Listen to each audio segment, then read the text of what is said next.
Reactance, एक minute, reactance क्या होता है? रिएक्टेंस होता है क्या बेटा, देखिए एक कैपेसिटर है और एक है बेटा आपका इंडक्टर। एक कैपेसिटर है बेटा, एक इंडक्टर होता है, एल और सी आपने पढ़ रखा। जो देखिए ये बात हम सभी जानते, ये थोड़ा माइंड में रखनी है अपनी बात, कि कोई एसी सर्किट, कोई एसी सर्किट क्या कंटेन करता हो बेटा, क्या कंटेन करता हो बेटा, और 3-4 बातें याद रखना बेटा। कोई एसी सर्किट, मान लीजिए ये एसी सर्किट है बेटा, और इसके अंदर ये क्या है, आर है, और ये एसी सर्किट है, ये वोल्टेज है, लेकिन ये वोल्टेज कौन सी है, ईवी। कौन सी है बेटा, ईवी, वर्चुअल वोल्टेज है, जो सप्लाई वाली वोल्टेज होती है। तो ये कहता है भाई इसमें जो करंट जा रहा है बेटा, वो करंट, उस करंट का रिलेशन क्या था, आप सभी ने पढ़ रखा कि आई बराबर क्या था बेटा, that is I naught and sign omega T. इसका मतलब है वोल्टेज में, यहां जो वोल्टेज होती है ई बराबर है क्या थी, वो E naught and that is sine omega t. बेटा करंट में वोल्टेज में जो फेज डिफरेंस है कितना होगा, 0। क्या आएगा बेटा, ये जरूरी है, फेज डिफरेंस किस किस में बेटा, between current end voltage, current और वोल्टेज में क्या आएगा बेटा, 0 आएगा, क्योंकि ये भी किसमें है, ओमेगा टी, ये भी किसमें है, ओमेगा टी। यो भी साइन में, यो भी साइन में, both are same, it mean both are parallel. इसका मतलब है बेटा आई एंड वी जो है क्या आपस में पैरेलल, क्या आपस में पैरेलल है। कैसे, इस तरह बेटा, यदि ये देखिए ये वोल्टेज है और ये क्या बेटा, करंट, क्या बनेगा ये करंट, ये क्या बेटा वोल्टेज ई, और ये क्या बेटा आई, बोथ आर सेम, दोनों क्या है, same. That is the phasor diagram जो हम पहले कर चुके हैं, लेकिन इसके बारे में इतना डीप नहीं है, सिर्फ डेफिनेशन करनी है बेटा आपने। रिएक्टेंस क्या है, ओनली रिएक्टेंस क्या है, तो उसके लिए क्या करोगे बेटा, आपने आगे जो है एसी सर्किट में यदि एल होता है किसी में, मैंने एक बात बता रखी है, जब किसी सर्किट में एल होता है बेटा, एल इज द इंडक्टर, और इंडक्टर की यूनिट क्या होती है, क्या होती है, हेनरी, क्या होती है बेटा, हेनरी। इंडक्टेंस होता है and that is the AC supply. ये बात सभी बच्चों ने रखा है, ई बराबर क्या होता है बेटा, ये ई नॉट साइन ओमेगा टी। लेकिन जो करंट आ रहा है इसमें एल में जो करंट आ रहा है कितना था बेटा, वो माइनस, यहां था बेटा E naught by X L into cos of omega t. क्या था बेटा, कोस ऑफ, ये था कि करंट इसमें क्या रह जाता है, पीछे, करंट क्या रह जाएगा, पीछे रह जाएगा, क्योंकि ये साइन में, ये किसमें है, कोस में है, तो कितना अंतर हो गया, 90।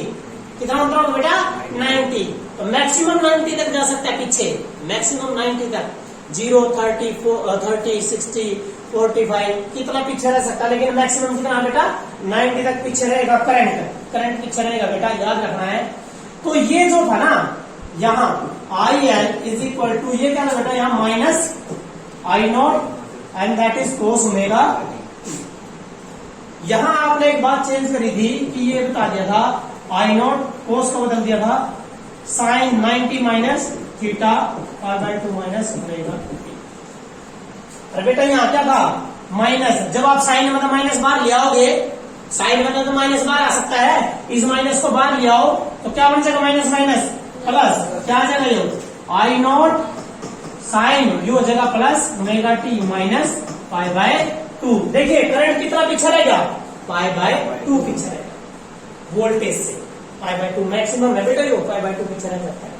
तो यहां जो ये था ना, ये वाला, क्योंकि ये वोल्टेज है मैक्सिमम, और ये क्या है, रेजिस्टेंस, तभी तो मैक्सिमम करंट आ रहा है, क्या आएगा, मैक्सिमम करंट। तो मैक्सिमम करंट क्या है बेटा, मैक्सिमम वोल्टेज बटे maximum resistance. So what is this, that XL, ये XL ही क्या बेटा, रिएक्टेंस है, क्या ये reactance, that is the reactance. What is this, that is the resistance offered by inductor.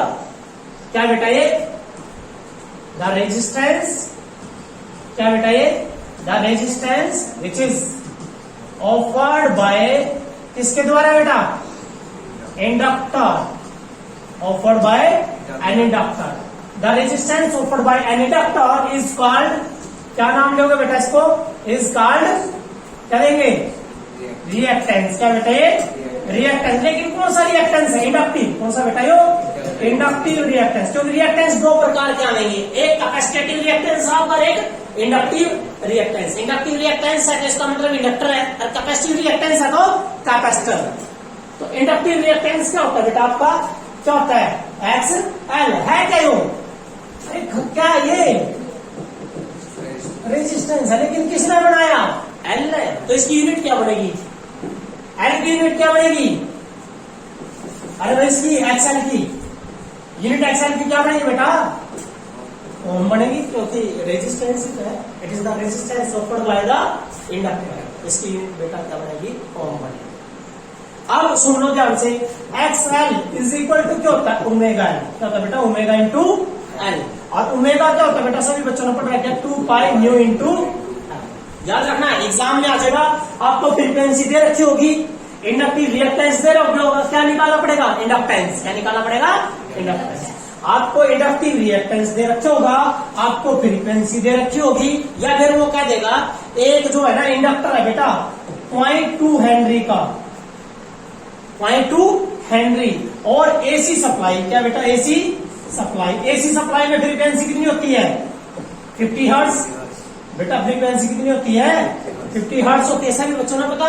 तो इसका मतलब है इस केस में एक्सएल कितना हो जाएगा, एक्सएल इज इक्वल टू क्या होगा बेटा, 2 पाई की वैल्यू 3.14 इंटू फ्रीक्वेंसी कितनी है बेटा 50 इंटू एल की वैल्यू कितनी है 0.2. आप मल्टीप्लाई कर दो, आपका आंसर आ जाएगा. और किसमें आएगा, क्या यूनिट बनेगी, ओम रेजिस्टेंस. क्लियर होगी बात बेटा. याद रखना है एक्सएल क्या होता है, ओमेगा इंटू एल. ठीक है, ये तो आपका रिएक्टेंस. अगला इसमें जो बेटा दो रिएक्टेंस बताए मैंने, एक है इंडक्टिव और एक है कैपेसिटिव. जब सर्किट के अंदर कौन सा हो, कैपेसिटर, और कैपेसिटर में करंट कहाँ चल जाता है आगे.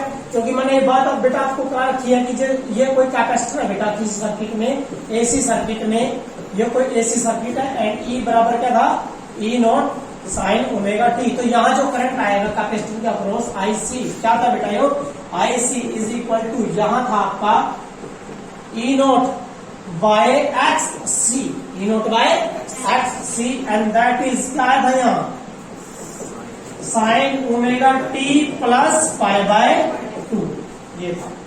ये था बेटा आपका E naught by X C, and that is cos omega t था. तो ये कितना आगे जाएगा था, पाई बाय 2. जब सर्किट के अंदर सी हो तो करंट कितना आगे निकल जाएगा, पाई बाय 2 आगे निकल गया. ठीक है. अब यहां पर जो बेटा ये जो है एक्स सी, ये क्या है, एक्सी रेजिस्टेंस ऑफर्ड बाय क्या है, capacitor, offered by the capacitor. तो ये क्या बनेगा बेटा, X C is the inductor, क्या बेटा यो कैपेसिटिव रिएक्टेंस. क्या बेटा, कैपेसिटिव रिएक्टेंस. तो एक कैपेसिटिव रिएक्टेंस की डेफिनेशन क्या लिखोगे, the resistance offered by capacitor. क्या लिखोगे बेटा, the resistance offered by a capacitor, offered bye capacitor. किसी कैपेसिटर के द्वारा बेटा रेजिस्टेंस ऑफर किया जाता है, इज कॉल्ड, क्या बोलेंगे बेटा, is called capacitive reactance. And its unit क्या बनेगी, ओम. क्योंकि रेजिस्टेंस ही तो है भाई, ओम बन जाएगी.